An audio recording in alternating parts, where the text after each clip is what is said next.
আসসালামু আলাইকুম। আশা করি সবাই ভালো আছেন। আল্লাহর রহমতে আমিও ভালো আছি। তো আজকে ব্লগটা শুরু করতে অনেক দেরি হয়ে গেছে। ঘড়িতে সময় এখন 11টা বাজে। তো আজকে ঘুম থেকে উঠছিও দেরি কইরা, আবার কোনো নাস্তাও বানাই নাই। তো জাইয়ানের বাবা সকাল সকালই চলে গেছে, আর যাওয়ার আগে নাস্তা নিজেও খাইয়া গেছে, আমাদের জন্য রাইখাও গেছে বাইরের থেকে আনা নাস্তা। তো আমার একটু উঠতে দেরি হয়েছে, যেহেতু প্রচুর ঠান্ডা। আর জাইয়ানো বাবার সাথে সকাল সকালই উঠছে। তুমি বাবার সাথে উঠছো? পরে কোথায় গেছিলা? বাইরে নাস্তা আনতে? যেহেতু এখন স্কুল নাই, এর জন্য একটু ছুটিতে আছি। তারপরও স্কুল না থাকলে বাসার অন্য অন্য কাজ তো আছে, অন্য অন্য কাজকর্ম, খাওয়া দাওয়া, এগুলি তো আর বাদ নাই। এগুলি তো ঠিকই প্রতিনিয়ত করতে হইতেছে।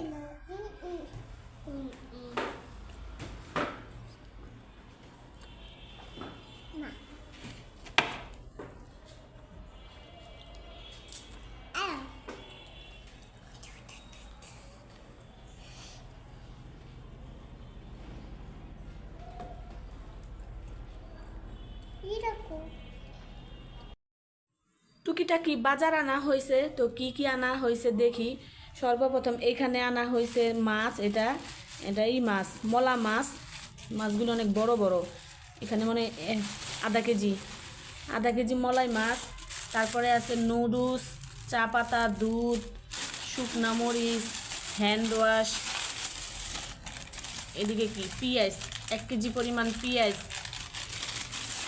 তো শুকনা মরিচ ছিল না ঘরে, তো নিয়ে আসা হয়েছে। আর চা পাতাও শেষ হয়ে গেছিলো। তো রান্না বাড়ার এখন আয়োজন করে এলে মাছগুলি আজকে না রান্না করলেও কাইটা ফ্রিজে রাইখা দিব, কেন এখন অনেক দেরি হয়ে গেছে, মাছ কাটতে কাটতে আরও দেরি হয়ে যাব। তো আমি এগুলি এখন ফ্রিজে রাইখা দিব।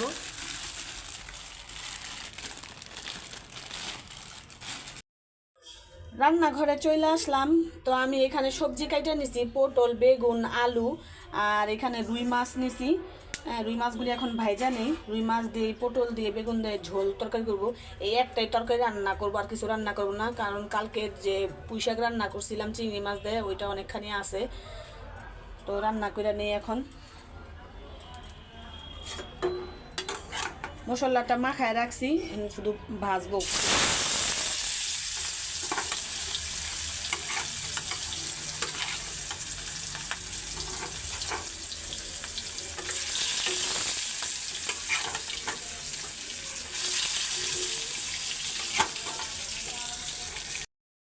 মাছ ভাজা শেষ। তো তরকারিটা বসায় দেই। কড়াইটা গরম হয়ে গেছে।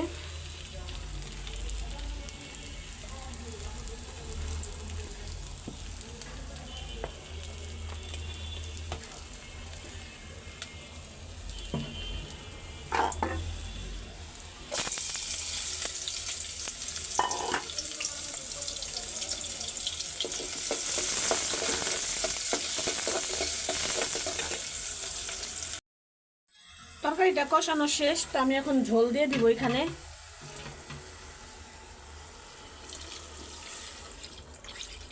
সবজির তরকারি বেশি গলা গলা ভালো লাগে না, মানে একদম নরম হয়ে যায়, ওটা ভালো লাগে না। একটু এরকম দেখতে থাকে, ওটা খাইতেও ভালো লাগে, দেখতেও সুন্দর লাগে। তো আমার আম্মাও এরকম করে তরকারি রান্না করে। রান্না করলে বেগুন বলেন বা এগুলি বলেন একদম ঘাটা ঘাটা হয়ে যাবে না, সুন্দর একদম আনাম আনাম থাকবে।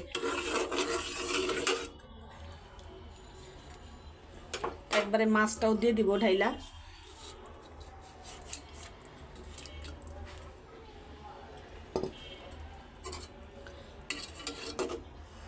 যেহেতু এক তরকারি, আজকে আর এত ঝামেলা করব না।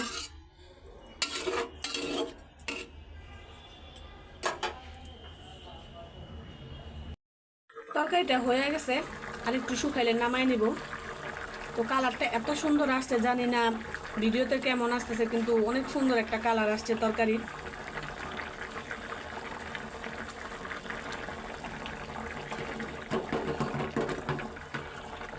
একটু পরে আমি নামাই নিব তরকারিটা। আর ভাতও রান্না শেষ, ভাত রাইস কুকারে বসাই দিয়েছি, ভাত হয়ে গেছে। তো অল্প কিছু থালা বাটি জমছে এখানে, যে চা খাইছি, এগুলি এখন ধুইয়া ঘরটা পরিষ্কার করে তারপর অন্য অন্য কাজ কইরা গোসল করে ফেলাবো। রান্না বাড়া শেষ, তো টেবিলে খাবারও দিয়ে দিছি। জাইয়ানের বাবা খাইতে চলে আসছে। এই যে কালকের একটু তরকারি ছিল পুঁই শাক দিয়ে চিংড়ি মাছ, আর আজকে রান্না করছি পটল দিয়ে বেগুন দিয়ে রুই মাছ, আর এটা সাথে একটু আচার।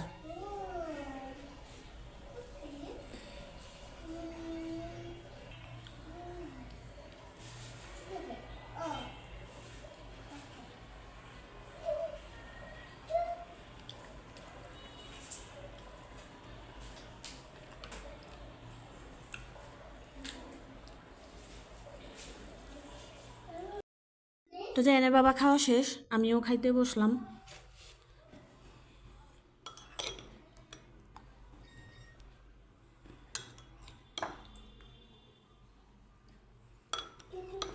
কালকের এই তরকারিটা খুব মজা হয়েছিল, মানে খুব স্বাদের হয়েছিল তরকারিটা। তো এরকম তরকারি আমার কাছে খাইতে অনেক ভালোই লাগে, চিংড়ি মাছ যদি হয়।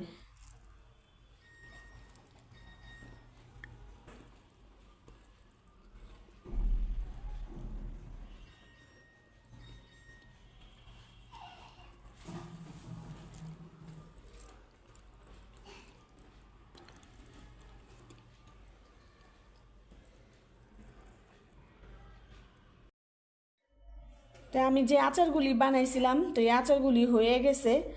তো এই আচারগুলি আমি এখন বয়মে রাখবো। আমি আরও 2 দিন এই আচারগুলি গরম করে ভালো করে ভাজছি, যেহেতু রোদ তেমন নাই, এর জন্য ভালো করে চুলাই ভাইজা নিছি। তো এই আচারগুলি দেখি কয় বয়ম হয়, আগে 2টা নিছি, 2টার মধ্যে এখন রাখি, আগে দেখি কতটুকু। আর জাইয়ান তো অলরেডি আচার খাইতেছে, ওর কাছে নাকি অনেক ভাল লাগছে এই আচার। তেমন ভালো লাগে না, এটা ইয়া ইয়া আচার চাল হচ্ছে। ঝাল হয়েছে? আমি তো ঝালই দিছি, তা তুমি খাও কেন? তুমি বুঝতেছো, আমি তো পাতা ঝাল, বুঝতেছো, মরিচ তো দেবই, আচারে ঝাল না দিলে ভাল লাগবে? তাহলে লাপে তাতে চেয়ে মজা হয় না।